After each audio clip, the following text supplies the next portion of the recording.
China came up repeatedly in the second debate between U.S. President Barack Obama and his Republican challenger Mitt Romney at Hofstra University in New York.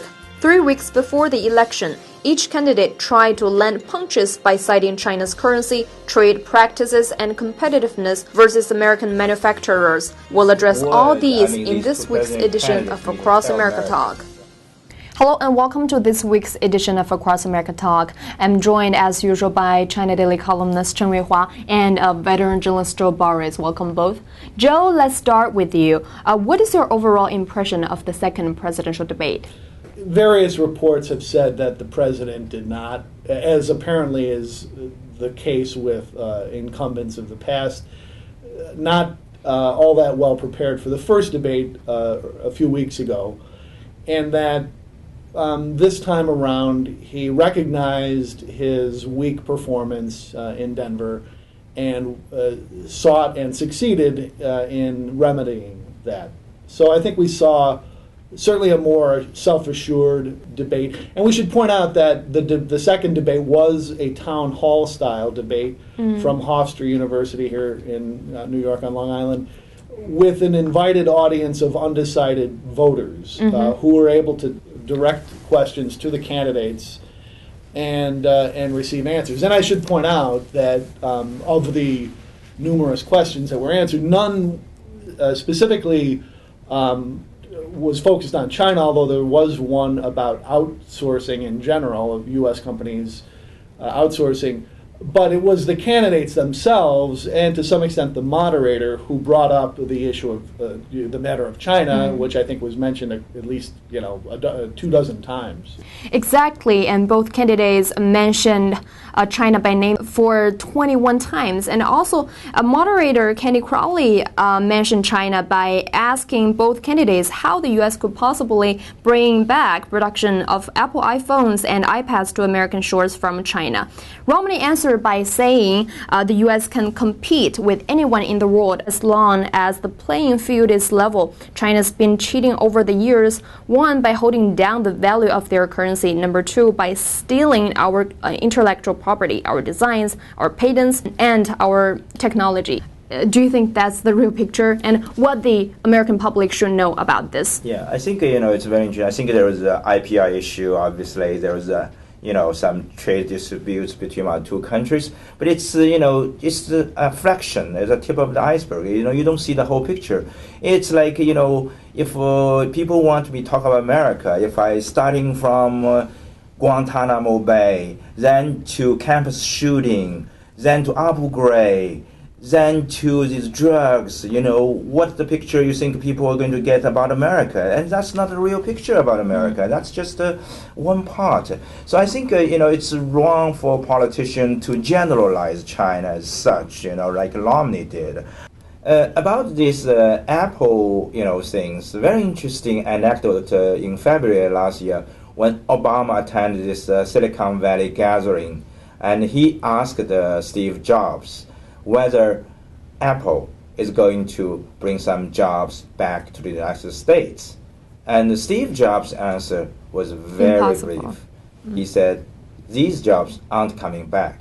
Basically, no. I think that's sort of the honest word. I mean, these two presidential candidates need to tell Americans that some, jobs are just not cost effective, to be in the United States. I mean, actually, so some of the jobs are not cost effective to be in China. They go to Vietnam. So that's the reality. You have to tell the truth as presidential candidates.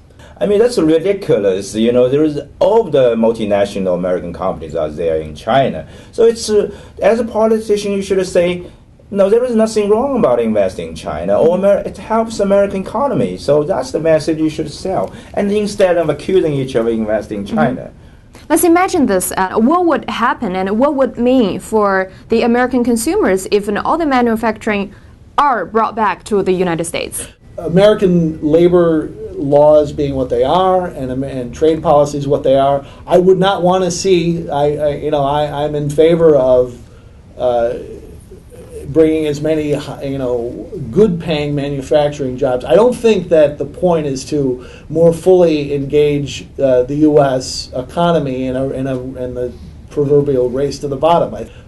But trade policies are reflective of the priorities of the individual countries that negotiate trade agreements. Okay. And we are left with what the current rules allow. If someone wants to change that, that's a matter for domestic U.S. politics. It isn't. I wouldn't cast blame on China for playing by the standards that exist.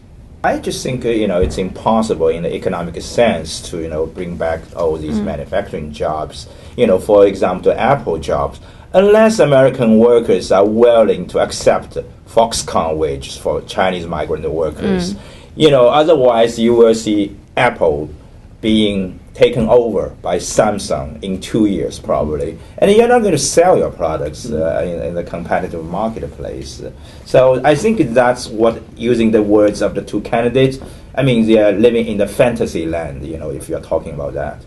Mitt Romney again outlined his 5-point economic plan, and he told the debate audience several times that he would be cracking down on China. We've discussed this many times earlier. This time, however, President Barack Obama hit back with a similar tough on China message, saying, quote, when he talks about getting tough on China, keep in mind that Governor Romney invested in companies that were pioneers of outsourcing to China and is currently investing in companies that are building surveillance equipment for China to spy on its own foes. Governor, you are the last person who is going to get tough on China. How do you understand this? Well, actually, such China-bashing rhetoric is nothing new if you have, just to pay attention to the campaign since the beginning. In fact, the figures shows that the both campaign have run nasty ads, negative ads against each other, and actually on China, accusing each other of outsourcing or to China and being soft on China. And the figure shows the ads has been run like 47,000 times in the last 6-7 months. Romney had more ads running, and Obama has slightly fewer, but that shows the rhetoric on China is nothing new. Both try to show he is tougher than the other on China. I think that's unfortunate because I think that's trying to cash in to the sort of ignorant people who are not knowledgeable about China international affairs. That's unfortunate. The issues talked about by Romney, especially last night, he famously said he want to label China currency manipulator on day one in office. He said that in New Hampshire primary debate a year ago, and now he said it last Saturday in Ohio, and he said it again yesterday. But even the Peterson's Institute, which first reported that Chinese currency is undervalued by 20-40%, now their new report is that the Chinese currency is only undervalued by like 7% compared with the U.S. dollar. With the sort of the Chinese current account surplus narrowing, to like I read is like 2% in percentage of the GDP. Many people believe the currency, the exchange rate is no longer an issue. So why bring it up? It's irrelevant anymore to many people who know. I think Romney is just trying to cash into the people who don't know such economics, basic economics. That's very sad. Actually, I think it's very unfortunate if you hear such sort of a competition for who is tough on China between the two most important politician in the United States, because it's like you're playing a game with this most important relationship of the 21st century.